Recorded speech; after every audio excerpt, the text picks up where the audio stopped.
So we're going to start with Carsen Taite. It's no secret that Carsen Taite loves writing stories, and she has over 30 novels, a handful of short stories, and a couple of novellas in print. Mystery and suspense are her jam, but she likes to throw in a dose of romance to heighten the tension. Her next release, Made for Her, will be out in March, and it's a follow-up to her, and I am sorry, I'm going to butcher this. Do it. Consigliere. Close, very close. Which Publishers Weekly called a sexy lesbian romance take on the mobster genre. All right, take it away. Okay, so today I'm reading from a novella that was included in a collection with Jenny Frame and Allie Valley. You can't see it because my black background's blurred. But it is called Double Jeopardy, and I'm just going to read the opening scene. So here we go. Today was supposed to be all about filling out forms to solidify a business arrangement, carefully planned and completely sterile in its efficiency. Today was not supposed to hold any surprises, but the one standing not 6 feet away was massive, monumental, and mind-blowing. I'd been here before. Well, not here actually, but in another courthouse, waiting in line at the clerk's office, forms in hand, ready to file the papers to obtain a marriage license. Not with the woman who is holding my hand right now, but with the one who was standing 6 feet away, Emma Reed, who was seemingly unaware I still existed. Right now, I kind of wished I didn't. Are you okay? I tore my gaze from Emma and back to Anne Cohen, the woman I was going to marry in less than a week. Yeah, I'm good. Why? Because you seem a little distracted. Jitters? Anne gave me one of those condescending smiles I'm sure she thought was endearing, but which made me want to hurl. Not an ideal reaction to your future wife. I squelched my annoyance and smiled brightly back. Nope, all good here. I turned as I spoke to keep from drawing attention, praying Emma would finish whatever she was doing and leave before she spotted me. A second later, I heard a familiar voice and knew my plan had failed. Hi, Katie. It's been a long time. Way to be direct. It had been a long time, 8 years to the month, but who's counting?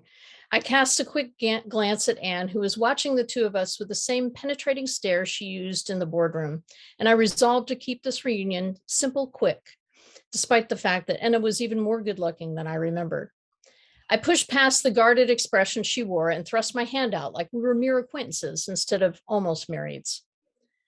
Hello, Emma. Good to see you.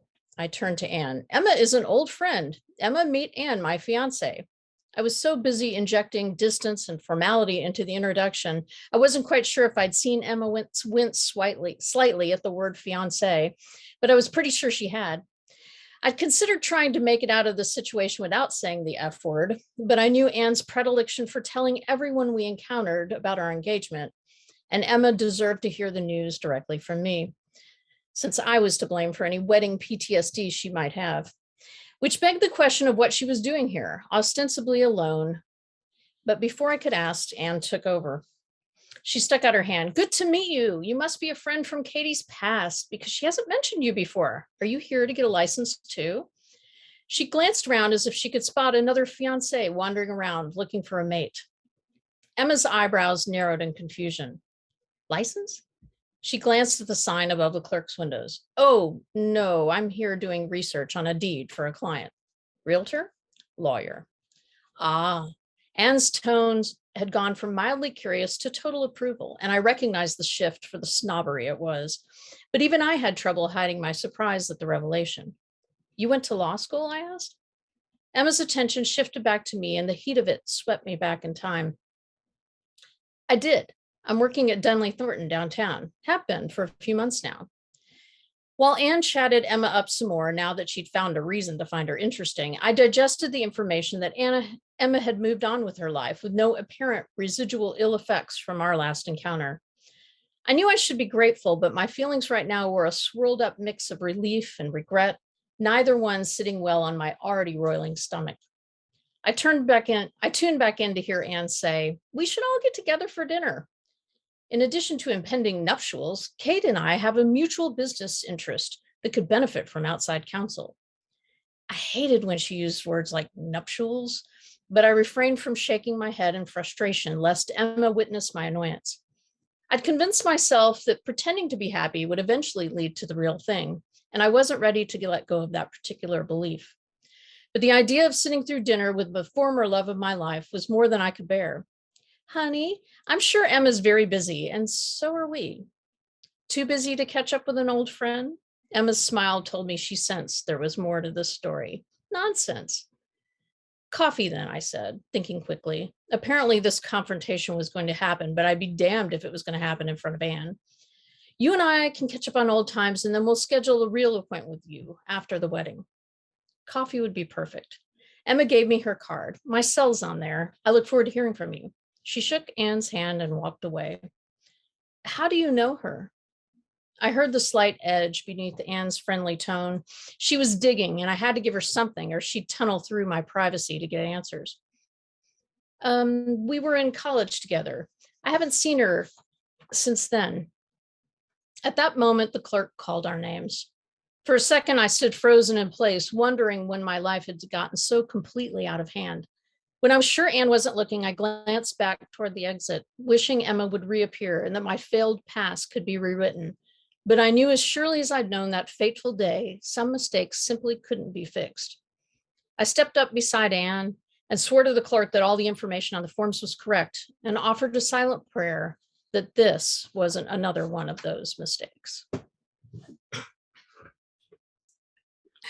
Thank you very much. So when I sent out asking for bios, I asked you to come up with an answer to a question, which is worse, keeping a secret or telling a lie? Are you asking me that question? Yeah, I am. Okay, well, that's a hard question. Because one's passive and one's not. So we kind of make shit up all the time when we're writing these stories. But like not a white lie, like a serious lie. A serious lie. A serious lie. I don't know. I would say probably telling a lie, just because you have to keep it straight. Keep the facts straight. So you think it's only bad because it's going to be hard for you, not necessarily. Oh, okay. So the question is whether it's worse, not whether it's hard. Yes. I think it'd be harder to tell a lie. But keeping a secret can kind of burrow into you and eat away at you. So, it depends on what the secret is. I'm a lawyer. I can argue either side. Probably true. All right, so we are going to move on to Sandra. Barret is a native New Englander who wanted to be an archaeologist. So of course, she ended up a writer for a software company. She focuses her fiction writing on urban fantasy and science fiction stories where strong women save the day. When not writing, she's reading, gardening, and occasionally digging holes way too deep in the back of her historic home in the hopes of finding something more archaeologically significant than the ever-present coal slag. Dreams never die. They just adapt to life's circumstances. Thanks. Okay, so today I'm reading from Dark Truths, which is the third novella in my Jade Murphy Diary series. Jade's a 150-year-old vampire who's dating the non-binary human Beth, who doesn't know Jade's vampire. So we join this story as they're sitting in the kitchen of Jade's apartment with Jade's neighbor, Brian, who's also human. I barely sat down when I sensed the presence of another vampire. Someone had just come racing up 2 flights of stairs in near perfect silence. I stood back up. Did we leave the front door open? Nah, I locked it, said Brian. My kitchen door opened before I got there, and I didn't see my vampire friend Carrie on the threshold. No, I wasn't that lucky. What faced me instead was 5'4" of raw trouble. Good evening, my dear, she said in French. Pooch, my dog, stood in front of me, hackles raised and barking up a storm. He knew a serious threat when he saw it, and this woman was 100% threat. This wasn't just any random vampire. This was a vampire over 2 centuries old and my maker. And also my ex-girlfriend. Gabrielle Bouvier stared Pooch down until he backed up behind me. I patted him. Good dog. Gabrielle stretched up on her toes and kissed me on each cheek. Manners, Jacintha, she continued in flawless French. Will you not invite me in? She didn't wait for the invitation, but slid past me. It's Jade now, I grumbled, and wiped sweaty palms on my jeans as I walked at a little more than human speed to once again stand between her and the two humans in my kitchen. Why are you here? I asked in my own very rusty French. Do I need a reason to visit one of my children? I do have company, I said. Gabrielle glanced at Beth and Brian. Food? Friends, I said between clenched teeth, glad we were still conversing in French. Why do you insist on associating with the lower classes? Dismiss your humans, she said with a wave of her hand. Man, I hope neither of my humans spoke French. Before I could figure out a way to get her out of the apartment, short of tossing her through a window, a battle, frankly, I may not have won anyway. Brian, in his too friendly way, stood up and stuck his hand out. Hi, I'm Brian. Do you speak English? I gently lowered his hand. She doesn't, and she's just leaving. Gabrielle patted my cheek. Ah, my dear, of course I speak English, she said in equally perfect English. This had just gone from bad to worse. Gabrielle had no filters when it comes to humans. She didn't care if they knew what she was. She glanced past Brian to Beth, who still sat at the table, clutching the soda glass just a little too tightly. Gabrielle, of course, noticed that fact and narrowed her eyes. And you are? For the first time in our relationship, I saw Beth actually glower at another person. Well, if anyone deserved that look, it would be Gabrielle. This is Beth. I didn't explain Beth's importance to me, as that sort of information could end them up as a corpse somewhere. Beth's glower shifted from Gabrielle to me. They were waiting for what I couldn't say, not without risking both humans in my apartment. This is Gabrielle, and again, she's leaving. Maybe if I said it often enough, it would happen, right? I shifted my gaze to her instead of the scowl growing on Beth's face. Gabrielle sighed. I will never understand why you insist on living this way, but so be it. She grabbed a pen from the table, pulled my hand into hers, and wrote down a number. Tonight, when this is over, Gabrielle said with another wave of her hand. She kissed my cheek again. Do not disappoint. With that, she slipped back out the door as quietly as she'd entered. I returned my focus to my own kitchen when I heard the scrape of a chair pushing away from a table. I turned to see Beth leave their half-empty glass in the sink, pick up their jacket, and walk past me to the door with nothing but an icy glare. Wait, I said. Beth turned back to me. Look, I'm sorry. She just gets under my skin. And she is? Beth asked. She's an old business acquaintance. Beth shook her head. You really don't lie well. I took a deep breath. Okay. I dated her for a time, but it was years ago. Beth stepped back in and took my hand, the same hand Gabrielle had written on. Yet she can scribble her number and you'll go running. I said nothing and they dropped my hand. And you wouldn't introduce me as your partner? It's not what you think, I said, but she's kind of unstable. Beth waited, but I really couldn't elaborate that Gabrielle was unstable in the might kill you kind of way. Yeah, my secrets were just piling up tonight. I sat down there and stared at the number on my palm. Spring started in a week, but the cold of winter settled into my heart. Gabrielle was back. Thanks.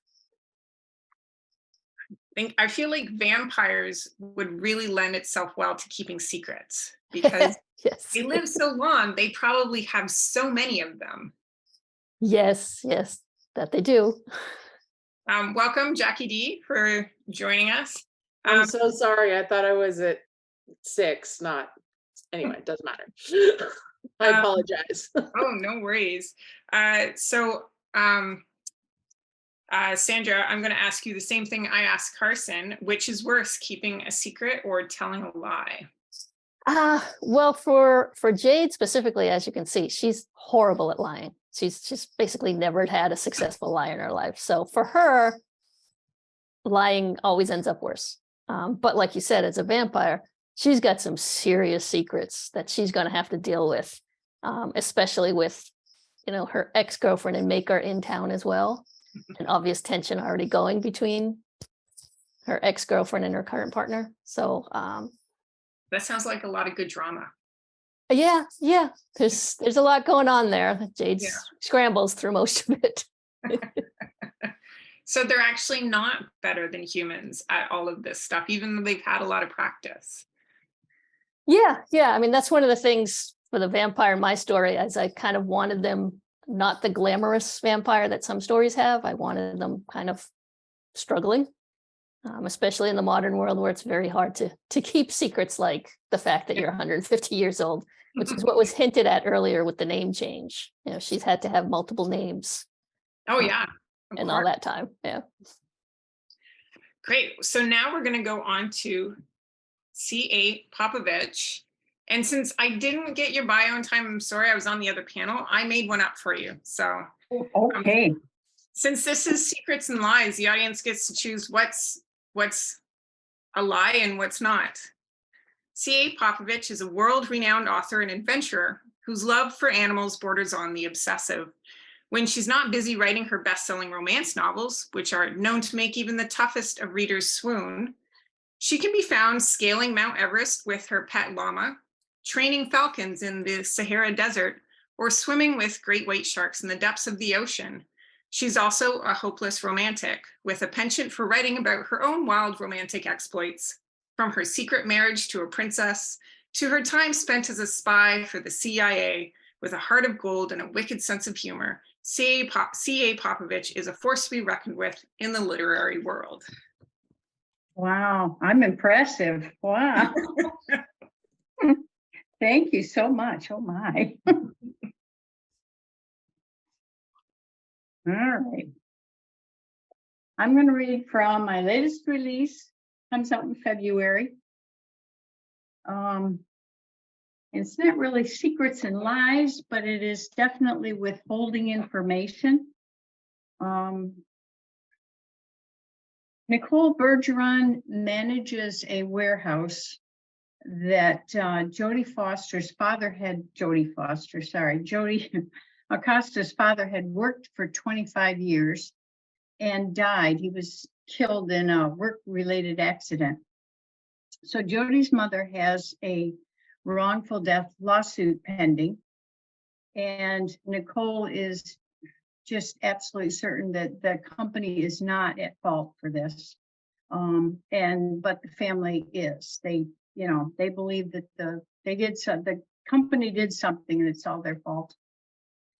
But Nicole and Jodie had gotten close as Jodie had gone to talk to her about being included in all of the research that she had done to prove that the company was not at fault for anything. So the only thing they've gone over everything. They've gone over all the information that they had. The only thing that they didn't, that Nicole has, that was a little bit different, was when the day of the accident, they got a preliminary report from the medical examiner. And it was just, ruled as this awful accident. So Nicole now has decided that she is going to go to the medical examiner and try and get a final report. This is a year later. He's been dead and gone. So that's what she's doing here. And she does not tell Jodie that she's doing this because she doesn't want to get her hopes up, because she really doesn't know what the medical examiner is going to have as a final report. If it's probably not any different than what they have. So Nicole is sort of withdrawn and is going to see this medical examiner. And so she hasn't talked to Jodie. So Jodie feels this like, what's going on here? So she goes to find Nicole. What's up, Nicole? I know something's wrong and I'm not leaving until I find out what it is. I care about you too much to ignore your withdrawal. Nicole stood quietly looking at her for a moment. Please trust me, Jody. You'll understand in a couple of days. Did I do something? Do you have someone else? God, no, Jody, please give me 2 days. Nicole looked about to cry. Jody hurried to her and took her hands in hers. It's okay, it's okay. She cupped her face with her hands and kissed her. You've got 2 days. She kissed her again before leaving. Jody considered what could possibly be that Nicole needed 2 days to work out. If she were in trouble, she'd tell her, wouldn't she? She hoped Nicole would ask for help if she needed it. She'd give her the 2 days, but only 2 days. She poured herself a glass of wine when she got home and marked her calendar for 2 days. She tried to distract herself with her new book, but read a few pages and couldn't remember what she read. She finished her wine and put her book aside. It was going to be a long 2 days. So that's it. I was going to read more, but then that would spoil the ending. So Thank you. So I'm going to ask you the same thing. Which do you think is worse, telling a lie or keeping a secret? boy, I think I would say a lie. It just seems more intentional, maybe. Excuse me, that you're lying. But then I suppose if you're keeping a secret, you're also kind of sort of lying too. So, but I would say lying. That would be my, initial reaction. Great, thank you. And so now we're going to move on to Jackie D. Jackie D was born and raised in San Francisco, East Bay area of California. She lives with her wife, their son, and their many furry companions. She earned a bachelor's degree in recreation administration and a dual master's degree in management and public administration. Wow, that is a mouthful. That's a lot. She is a Navy veteran and served as a flight deck director on board the USS Abraham Lincoln in Operation Iraqi Freedom and Operation Southern Watch. Her 10th novel, Profile, was released in December 2022. So where this picks up, Profile takes, where I'm going to pick it up is chapter 2, and the two main characters, Alex Derby and Cassidy Wolf, Alex is an FBI agent and Cassidy is an FBI profiler, and their only connection thus far is Alex's partner, Hunter, who used to be married to Cassidy. And when we pick up here, Alex is trying to decide if she's going to let Cassidy and Hunter in on the case that she's trying to track down. One, because she thinks she sounds kind of wacky saying it, because she believes there's a government conspiracy going on to steal the next presidential election. She doesn't want to seem wild. And the other reason is she doesn't actually know everybody who's involved in it. So she's weighing her options on whether or not she can trust them. And they are actually at brunch together, which is difficult for Alex because she doesn't really have any friends. She's kind of a loner. She puts her career first and everything. And Cassidy and Hunter are much more charismatic and outgoing, and everybody really likes them. So it only takes Alex 2 Bloody Marys to understand why Cassidy and Hunter divorced. It wasn't because of a lack of chemistry. They have that in spades, but the chemistry isn't rooted in sexual desire. They treat each other more like brother and sister, far more than current or even ex-lovers. So Alex, tell me how you ended up at the FBI, Cassidy points in Alex's direction. Don't you dare cop out by telling me it's because of your father. I want the real answer. Hunter orders another drink. She's too mean to do anything else. Alex throws the small wad of paper she's been working between her fingers for the last half hour across the table at him.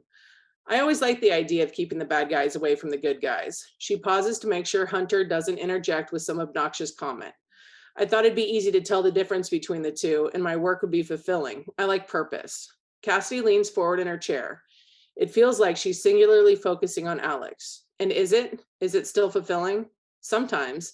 Alex eyes Hunter and ignores the impulse to make a joke as a way to mask her vulnerability. She doesn't want to do that with Cassidy. Some days it feels like the good guys and the bad guys aren't all that different. Cassidy cocks her head slightly. I know what you mean. Hunter scoffs. That's lunacy. We collared one of the worst serial killers in history just 4 months ago. There was zero good in that guy. Cassidy keeps her eyes on Alex, but answers Hunter.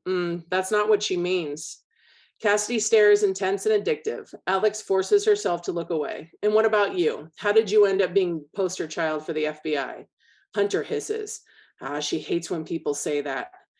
Cassidy leans back in her chair, and whatever moment they shared is left on the small table separating them. I really like what I do, and I happen to be good at it. As far as why they parade me out in front of cameras more frequently than my peers, she shrugs. I've never asked. If Alice could take the comment back, she would. She knows what other agents say about Cassidy behind her back.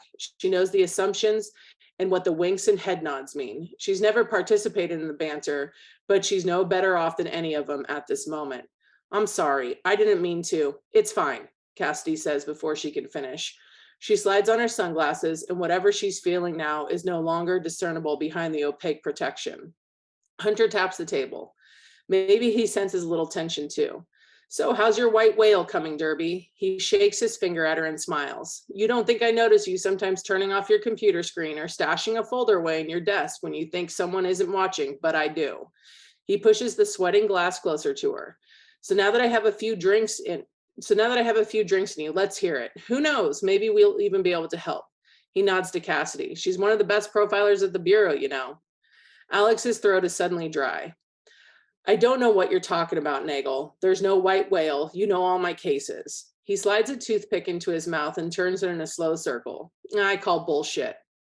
Alex stares at them.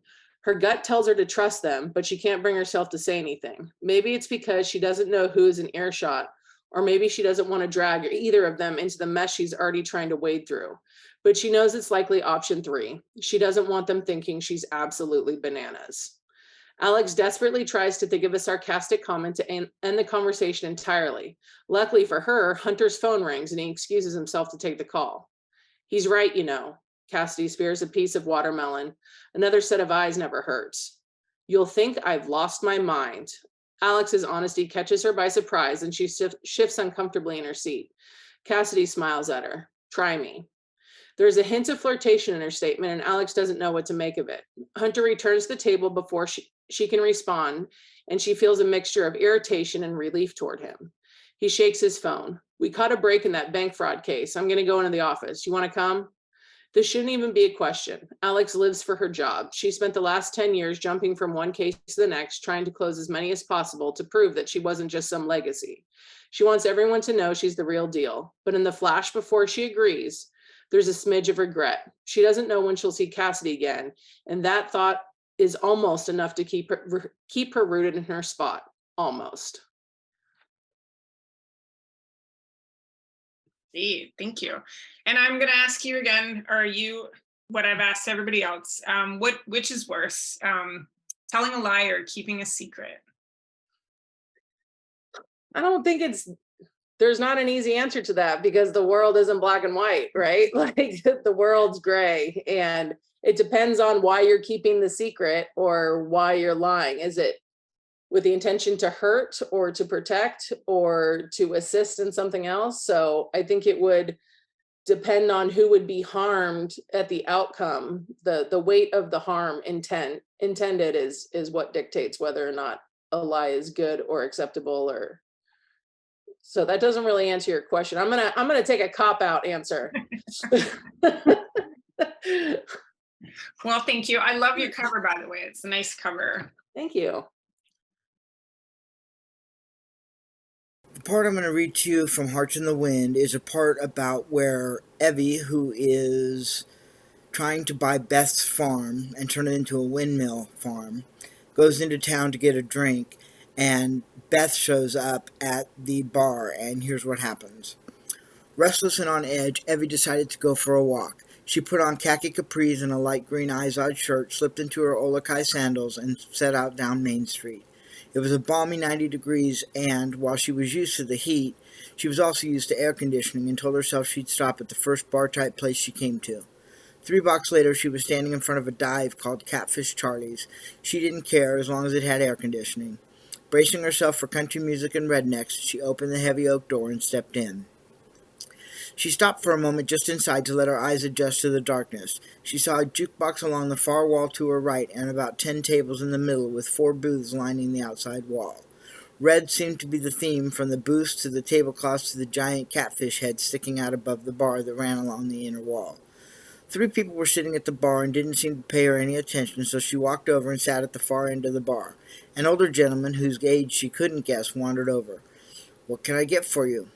"Something cold and wet, please." He threw his head back and laughed. "Now that I can do. What's your poison?" "Captain Morgan. I don't care what you mix it with. Surprise me."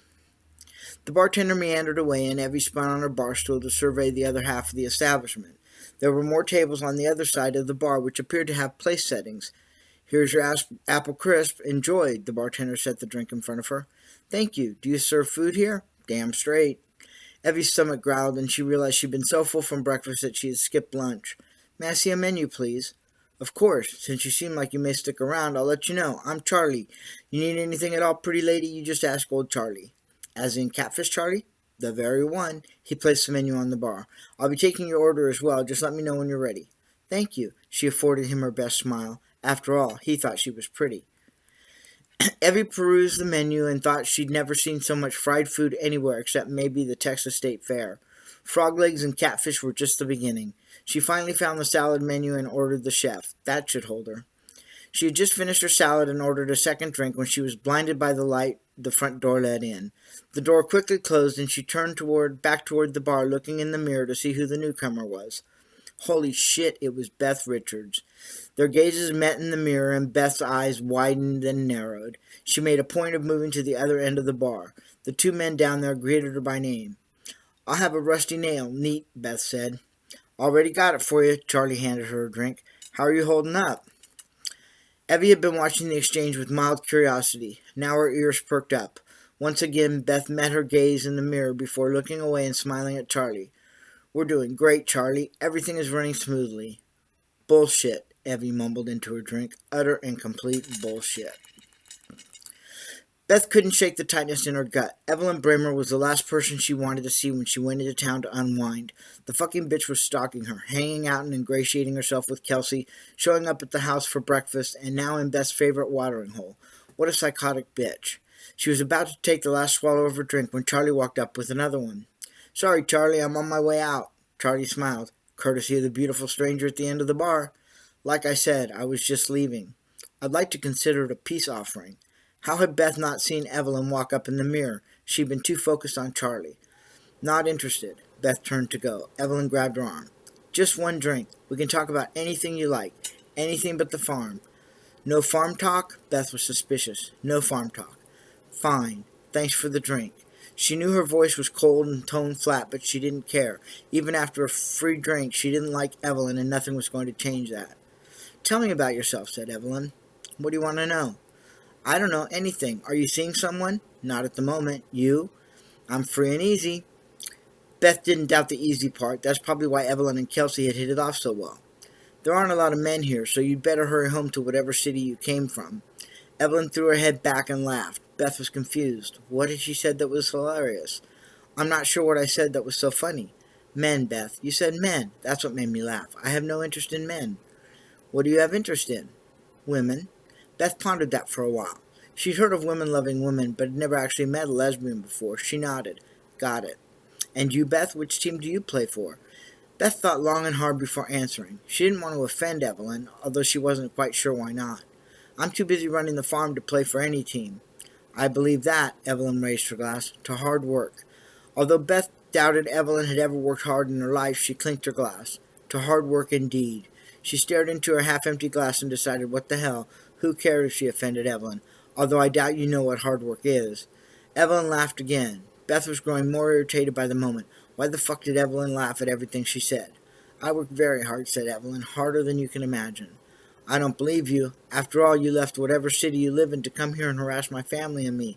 Seems to me if you were a hard worker, you'd be in your office doing whatever you do."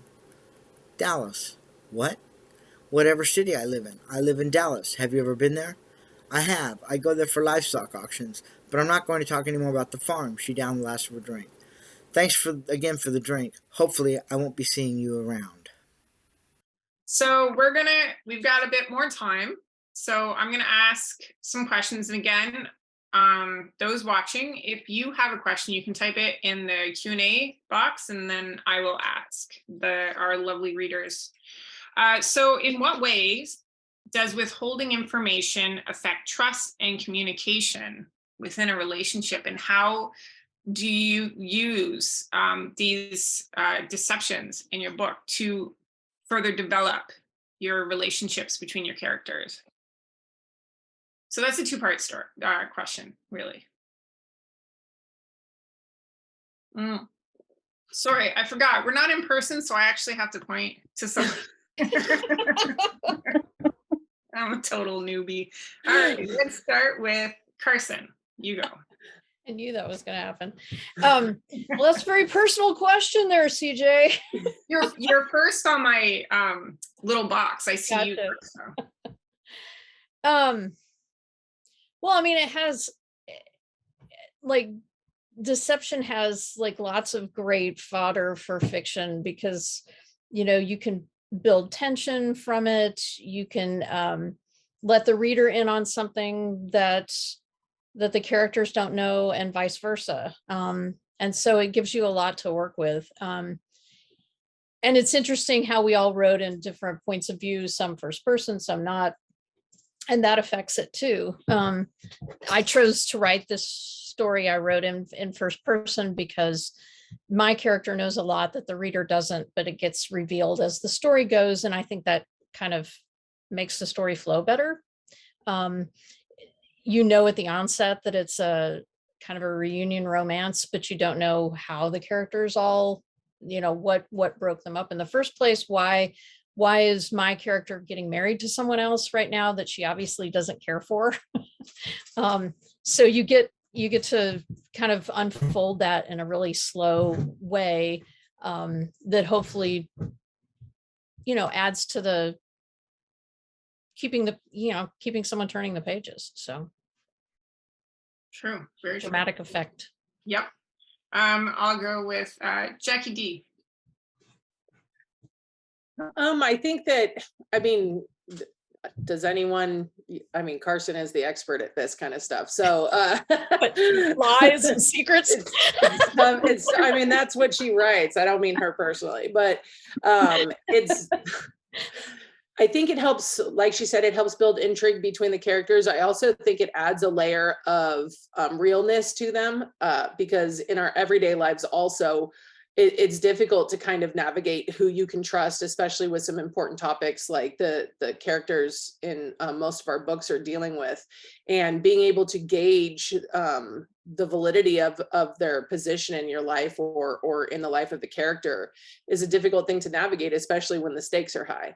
So I think it also adds an extra layer of it gives kind of a benchmark to the growth of the relationship, because as the person starts trusting them more, you can start seeing that trust be built. So it gives a good roadmap to how the character development takes place too, depending on how much they're willing to share and at what time. Great point. Yeah.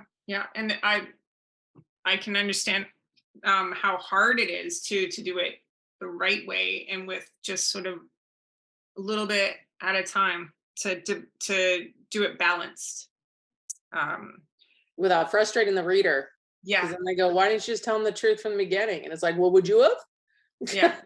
Well, I mean, so many times, and I'm sure everybody here has the same, you read or you watch something and you're like, if you had just been honest up front, there has to be a really good reason to keep that and to drive the conflict forward. Yeah. Sandra, same question. Yeah, so it's especially relevant in this third book in the novella because Jade's partner Beth doesn't know Jade's a vampire yet. So that's obvious. I mean, that's a massive secret. And it's starting to show, you can see it a little bit in this scene, that Beth realizes there's something more going on. And it's not obvious in this particular scene, but Beth has always been pretty much an open book. So realizing that Jade has some kind of big secret is really starting to kind of pull at the fabric of the relationship. And I think that's kind of what happens in real life as well, when there's like significant secrets between two people trying to build trust and trying to build a relationship, it does end up this roadblock. And we as authors tend to use that a lot because it does, as others said, it builds this incredible tension. And yet we do have to balance it. As Jackie said, you can't make it so that your reader is like, would you just say it? And then the rest of the book doesn't exist, you know? So as authors, we're trying to toe that line to say, okay, there's a valid reason our characters have to keep mum. There's a good reason why Jade can't just blurt out she's a vampire. So I think that definitely impacts both how the relationship develops, and I think is a common stumbling block in any relationship when you have to start revealing the stuff maybe that you don't like about yourself that you've been hiding. All the closet or the skeletons in your closet. Yeah. Yes. Or, you know, the bags of blood in your refrigerator. Well, let's hope nobody here has those. C.A. Popovich, same question. Well, I think it adds a level of trust, I guess, to show trust between the characters too. Like, let's see, I'm going to be willing to withhold this information because I don't want to hurt the other person. The other person, you know, it's like, well, once she might find out and it doesn't hurt, then it's like, well, why did you withhold this information? And I think that it's I don't know, it's like, I don't know, Sandra was saying it's a balancing act within the story of how much you do that, and, you know, with between the characters, or perhaps with a different character, you know, a lesser, not one of the main characters in the book. Yeah, that answers the question. Yeah. All right, let's move on to my next question. So you can either choose this story or another one that you've written that has a big secret or some lies in it. How do you think the story would have been different if this secret is revealed earlier or later, like at a different time than you do, without giving away any endings? And again, I have to pick a person. I'm like, I've asked the question, go forth. Let's start with Sandra this time. So for Beth and Jade, obviously the big secret is the whole vampire thing, and revealing that too soon, as you can imagine, could just destroy a budding relationship. Now, if I had chosen to do that as an author, there's obviously the potential for, you know, bringing them back together somehow. But revealing something big too soon, especially in something involving an early romance, it makes it that much harder to bring that romance back. Whereas later on, when you can say, all right, they're developed as a romantic couple, there's something that the person without the secret can latch onto to say, okay, there's been a big breach of trust here, and yet I've known this person for a while, and yet I'm in love with this person. So I think it would really, in this particular, these two people, would have dramatically changed how their relationship developed and where their relationship developed. Yeah, almost a completely different story at that point. Yeah. Carsen. Yeah, I'm going to steal that answer because I do think, you know, on one level, there's the whole suspense arc, you know, and you can foil that by revealing too much too early.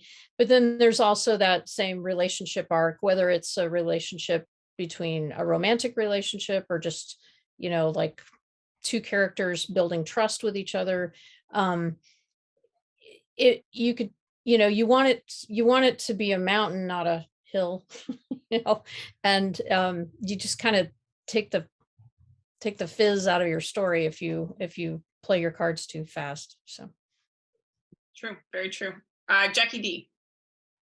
Yeah, I totally agree. If the big impactful secret is revealed too soon and they're able to overcome that, then where do you kind of go from there without creating absolutely catastrophic circumstances that just seem so unreasonable that your editor is going to be like, really? Like, we're not. No, that's not a but what big- about this? What if you fool the people because they think the secret's going to last the whole book, but then you're like, surprise, suckers, I'm telling you early, and then the whole book is completely different than what people were expecting. Who's that? I mean, if you want to pitch that to Sandy, I don't know how that'll go over, but it's also a good marker for just the development of the relationship, which is kind of what Sandra and Carsen were saying also. And I mean, the suspense kind of naturally happens in the more like thrillers and political and military books that I write, but I felt it necessary to kind of add one in the contemporary romance that I just did VIP. And without the secret that ends up being revealed, they're not put in a situation where they truly have to like question if it's all worth it. So because they have to gauge, you know, after finding out something, especially publicly, because that story is based on two celebrities, how much they're willing to go through with that person and if it's worth it. So it's just a good marking device, but you should definitely try it early and see how it goes. Let me know. Blows up in my face. Yeah, we're all rooting for you. Thanks. I love the compliments. C.A. Popovich. Yeah, what Carsen said, yeah. I think This is what Sandra said. if I think that I'm going to say, well, anyway, thinking about my own book here, the timing of the disclosure of the secret or whatever it is that you're withholding, I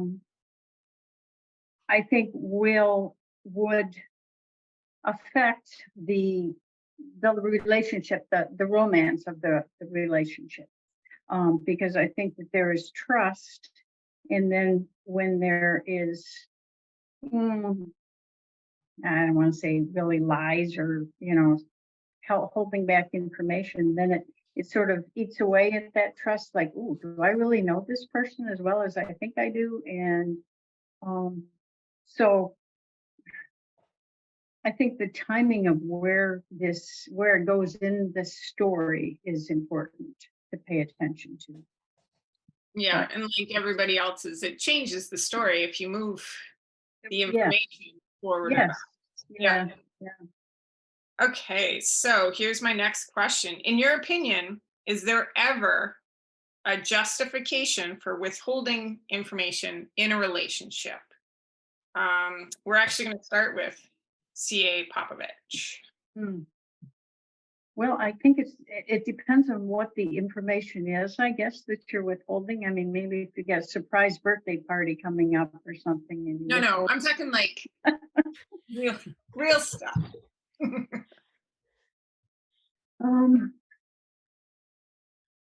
Probably there is reasons for it. If you're checking, you don't want to hurt the other person, and you think that this information might, and you have an idea of maybe when you might be able to disclose it later on or in a different way.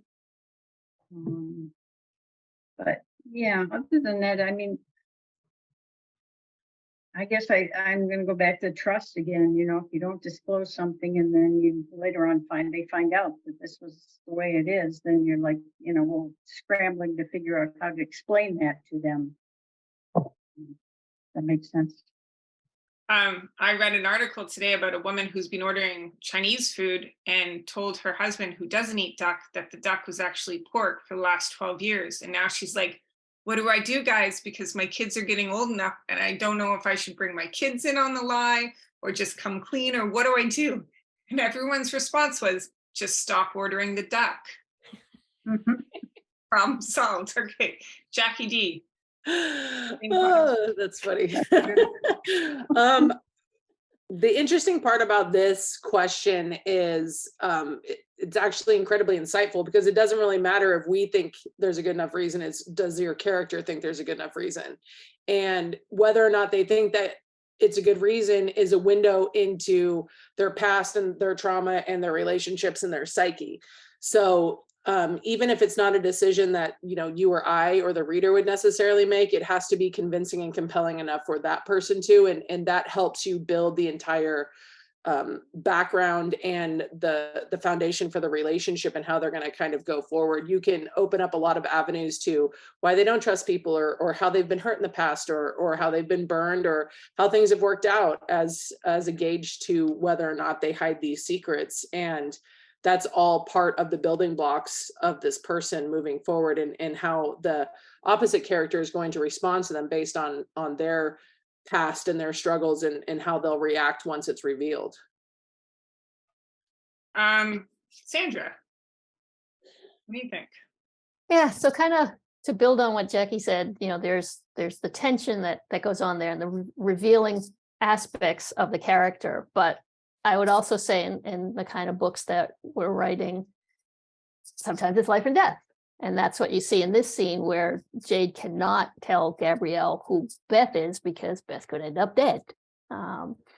So and that's one of the things I like about paranormal romance, is you get to take these smaller ideas that happen in everyday life, and this just makes them just over the top. Like, suddenly keeping her backstory is not just, I'm a little ashamed of this. It's like, no, if you know, somebody could kill you.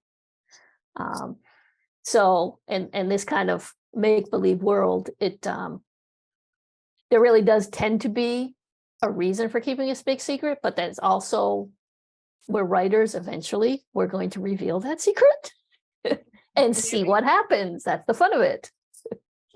Yes, like a bomb that goes off. Yes, at some point, boom. Where do all the pieces land? Yes. Carsen, what's your thoughts? Yeah, I mean, there's definitely that protection element. But just to riff off what Jackie said, I mean, I totally agree. It's like, it's all about the character, and does keeping a secret allow you to develop and show something about that character?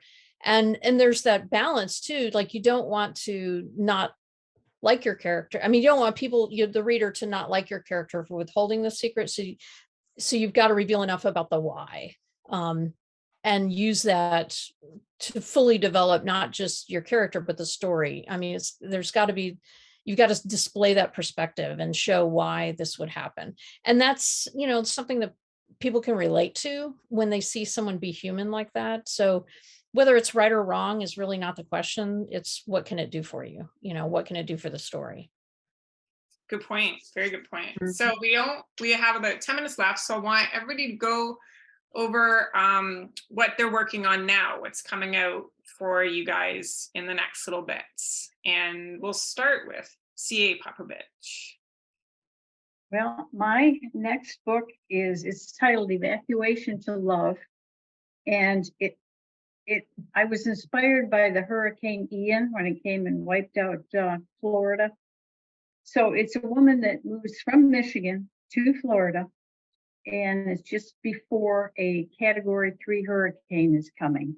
So then she befriends a woman down there in Florida, and they evacuate to South Carolina, where this woman has a daughter, and that will be the love interest of the woman that came from Michigan originally. And it's I don't know, I have about a chapter written so far. That's it. It sounds actually really good. That's amazing. I hope so. I think so. I'm looking forward to it. Looking forward to writing it. Awesome. Jackie D, what do you have coming out soon? It's not coming out soon, but what I'm working on right now is I'm working on it with Aaron Zach. It takes place in 3 different time periods. We start out in 2800, and we've actually found a way to kind of sustainably live within the environment. And then suddenly we realize that there's climate catastrophes happening, and it's because a rogue agency has actually developed timing manipulation, and they're starting to go back and mess with the progress we've made in climate change, because they think we've been playing God and we shouldn't be doing that. So we have to send 2 people back to find out what's going on, back to the 1960s and the 1980s. I don't know why we picked the 80s, probably the big hair. But the two people that we're going to send back to these times are exes. So it's fun. We've been working on it for 2 years. So it's fun though, because we intentionally haven't put it under any contract or anything, because we just are enjoying writing it. And I think too often we get caught up in deadlines and stuff. And this has been really fun for us. So that is what I'm currently working on. Time travel is like my favorite. So this sounds hard. It takes so much research. That's why it's taken so long. You want to get the 60s right, because you're going to get the emails. So it's hard. My last book was time travel. So I feel your pain. Yeah. Thank you. No problem. Carsen, what do you got coming down? I have 2 releases this year. The first one is at the typesetter, and it's thank goodness, and it's called Made for Her. It's a follow-up to Her Consigliere, which came out last year. It's a mobster book. The bodyguard who was in Her Consigliere is now a main character, and she's a maid capo for the crime family, and she falls for a wife of a Russian mobster. And the next book, which I'm writing now, is the 3rd book in the Courting Danger series. It's called Trial Run, and it's about 2 people who happen to meet while on a jury in a murder trial. And I just got a jury summons, so yay me. Research. Not that you need it. No, but I've never sat on a jury before. I've received many summons, but I've never been picked. I wonder why. But I probably won't be picked this time, but maybe I'll make it a little farther in the process, so at least I can get some good fodder for the book. If I have to get up early and go to the courthouse, then I may as well get something out of it. Awesome. It sounds amazing. And Sandra, what are you working on next? Okay, so my next, when I pick stories, I kind of pick on a what if. So my next what if is, what if necromancers are real and they're legal and licensed? So that's kind of the story that I'm going with. And in this story, the 2 main characters, one is a woman who knows she has necromantic skills, but her family is against using it, against being licensed, until something happens and she's forced to deal with it.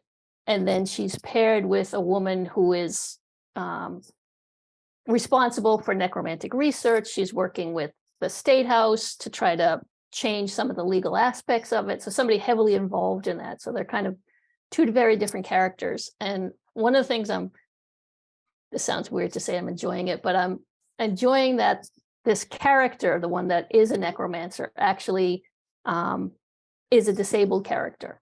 So she suffers from chronic illnesses that filters throughout the story as to what she is or isn't capable of along the way. And it's kind of enriching my experience as an author, which sounds weird, but I'm really enjoying writing her character. Awesome. Thank you, everybody. It all sounds amazing. And thank you to our audience for joining us in our Secrets and Lies panel. There is a flash sale.